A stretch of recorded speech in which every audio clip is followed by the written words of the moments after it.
Mimi nimesikiliza hotuba ya waziri mkuu. With due respect, kwa heshima zote, naweza kusema bila kupepesa macho, hotuba ya jana ya waziri mkuu imewakosea Watanzania. Na ACT Wazalendo tusipoweza kusimama kwa kujiamini tukausema ukweli huo, chama hiki hakitopendwa na Watanzania. Lazima penye ukweli tuuseme na kuusimamia. Hotuba ya jana ya waziri mkuu imewakosea Watanzania, na mimi nitawaeleza kwa jicho la kiuchambuzi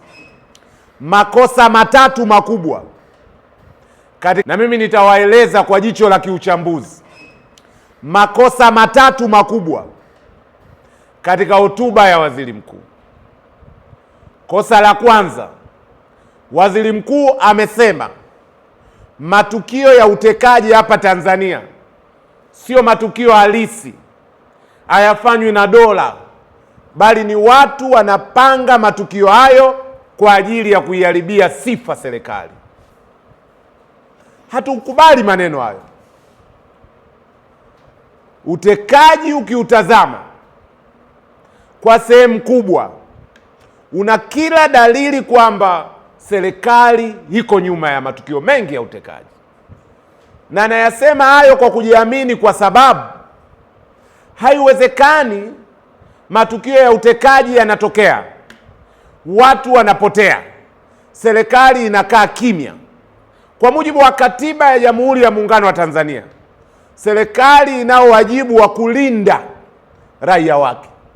Iwapo raia wanapotea, raia wanatekwa mmoja baada ya mwingine, serikali ikikaa kimya, wananchi waelekeze vidole kwa nani kwamba ndo amesababisha utekaji huu kama sio serikali?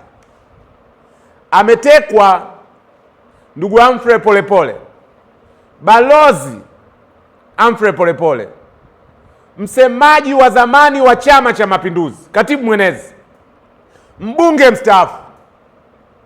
Hakuna kauli yoyote ya kueleweka juu ya Polepole yuko wapi. Ukimya wa serikali unaashiria nini? Ni ama inafurahia mambo haya na imeridhika nayo, ama iko nyuma ya mambo haya. Serikali inapaswa kutoka na majibu, kujisafisha. Amevamiwa Padre Kitima wa Kanisa Katoliki, ambaye pia ni katibu wa Baraza la Maaskofu la Kanisa Katoliki. Kwa kauli ile ya waziri mkuu, tuseme kwamba Kanisa Katoliki limepanga lenyewe kumvamia Kitima? Bila shaka sivyo, kanisa haliwezi kufanya hivyo. Ni nani huyo sasa ambaye alipanga kuvamiwa kwa Padre Kitima? Serikali haituambii. Waziri mkuu anasema wako watu ambao wanafanya matukio hayo. Nani alipanga kutekwa kwa kada wa Chadema Mdude Nyagali? Kwa maneno yale ya waziri mkuu ya kwamba utekaji unapangwa na watu, sio dola, inatoa nafasi kwa vyombo vya ulinzi na usalama kutowajibika kwenye masuala ya utekaji, kwa sababu sasa wamepata mlinzi. Waziri Mkuu wa Jamhuri ya Muungano wa Tanzania anasema hawahusiki. Kwa sasa wanaweza kulala tu, kwa sababu sasa wamepata mtetezi. Nataka kuwaeleza, bila kujali gharama zitazotokea, tutasema ukweli mpaka pale serikali itakapotueleza ni nani huyo anapanga na kutekeleza matukio ya kushambulia na kupiga watu, kuumiza watu, kuteka watu. Vidole vitaelekea kwa serikali, kwa dola, na ukweli huo tutausema. Na mwingine anaweza akasema mimi ni mwanafunzi wa chuo kikuu. Nyinyi mnafuatilia habari kwamba kuna mwanafunzi wa chuo kikuu kakamatwa, kakatwa kichwa, na hakuna kauli yoyote ya kueleweka ya serikali. Mnafuatilia matukio haya? Mnayaona kwenye vyombo vya habari? Sisi tukikaa kimya tusiueleze ukweli, nchi itaangamia hiyo. Hilo ni kosa la kwanza. Kosa la pili, ukisikiliza hotuba ya waziri mkuu, hotuba ile inasema kwamba kama taifa tusahau yaliyotokea Oktoba 29. Waziri mkuu analalamika kwamba inakuwaje miezi 6 baada ya uchaguzi bado nchi inajadili uchaguzi. Sisi tunamkumbusha waziri mkuu kwamba hakuna litalowasahaulisha Watanzania kwa yale yaliyotokea Oktoba 29. Halipo. Hata wakishinikiza kwa namna gani tusahau, hatutosahau. Nimesikia kauli mbiu inaitwa never again,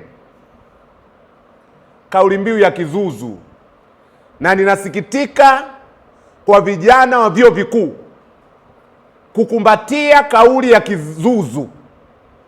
Unaambiwaje never again na Watanzania wamekufa? Hakuna never again, hakuna kusahau bila ukweli, haki na uwajibikaji. Bila haki, ukweli na uwajibikaji hatuwezi kusahau. Tunataka wale wote waliotekeleza matukio ya Oktoba 29 wawajibishwe. Angalau hapo tutajua wenzetu wana nia njema.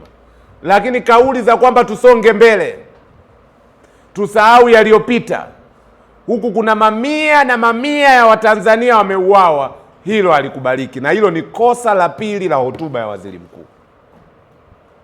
Kosa la tatu na la mwisho, hotuba ya waziri mkuu inawagawa Watanzania baina ya wao na sisi. Kuna nyimbo hapa Tanzania zilianza kusahaulika, lakini waziri mkuu anazirejesha tena. Lugha za vibaraka, lugha za wasaliti, lugha za vibaraka na wasaliti wa mabebelu. Hizi ni lugha za kuwagawa watu, kwamba sisi tunaoikabili serikali dhidi ya utekaji, dhidi ya rushwa, tuonekane kuwa ni vibaraka na wasaliti. Hizi ni lugha za kuwagawa Watanzania, lugha za kuvigawa vyama. Anasema CCM ndio chama makini, sio chama cha mfukoni. Vyama vya mfukoni ni vyama gani? Ni vyama gani? Ukweli wa mambo, CCM ilishaacha muda mrefu kuwa chama cha siasa. Nitawaambia wadogo zangu, sasa hivi mambo yote yanaendeshwa na dola, sio na CCM. CCM bila dola tunaishinda mchana kweupe, lakini saa hizi dola ndio linapanga kila siku. Nyinyi mnatoka kwenye mikoa yenu, mmewahi kuona wapi siku hizi CCM wanasherehekea ushindi? Umewahi kuona wapi kwamba kuna uchaguzi hapa wa mbunge umepita ama wa diwani, wako mtaani wanasherehekea? Umewahi kuona wapi?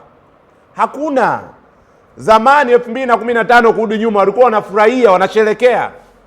Siku hizi hawasherehekei kwa sababu ushindi ule haujatokana na kura za wananchi. Watu wamejiandikia tu matokeo wanavyotaka wao. Kwa hiyo hata ile raha ya kusherehekea imeondoka siku hizi. Kama kuna chama kimekwisha kufa muda mrefu ni Chama cha Mapinduzi.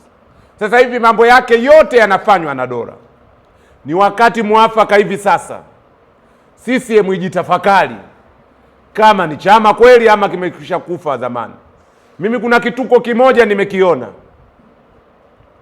tena kimetokea bungeni. Wabunge wa CCM mara mbili wamesimama wakajaribu kushikamana kutetea mambo ya maeneo yao. Wa kwanza, wabunge wa kanda ya Ziwa wamesimama kupigania uwanja wa Mwanza uwe uwanja wa kimataifa. Mara ya pili, wabunge wa kusini wamesimama kupigania barabara ya kusini ambayo ni mbovu, imekufa kabisa kutokana na ufisadi. Sababu barabara zetu zinauawa kwa ufisadi, hakuna lugha nyingine. Na wakati mwafaka utapofika, tutaonyesha jinsi uzembe na ufisadi nchi hii unavyoua barabara zetu. Barabara imejengwa miaka 5, barabara imejengwa miaka 3 inakufa. Ni ufisadi. Watu wanakula fedha na waliokula wanajulikana, na hakuna hatua zinachukuliwa. Ile barabara hakuna uzito unaojaliwa, malori yanapita, barabara imekufa. Mbunge anasimama na wenzake wanamuunga mkono. CCM badala ya kuwapongeza wabunge hawa, imemtuma mwenyekiti wa vijana Bwana Kawaida eti awaonye, hawakemee kwa kisingizio cha kwamba eti wanapigania mambo ya ukanda. Mbunge akipigania jimbo lake, huo sio ukanda, kwa sababu wale ndio watu wamemchagua. Wabunge wa maeneo fulani yenye kero fulani wakishikamana kutetea jambo lao, huo sio ukanda. Mimi nina wasiwasi na uelewa wa Bwana Kawaida.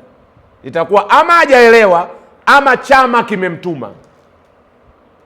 Na ni jambo la ajabu chama kutuma kuzima wabunge wake. Hiyo ni dalili ya chama kinachokwenda kufa. Kwa CCM inakwenda kufa ama imekwisha kufa.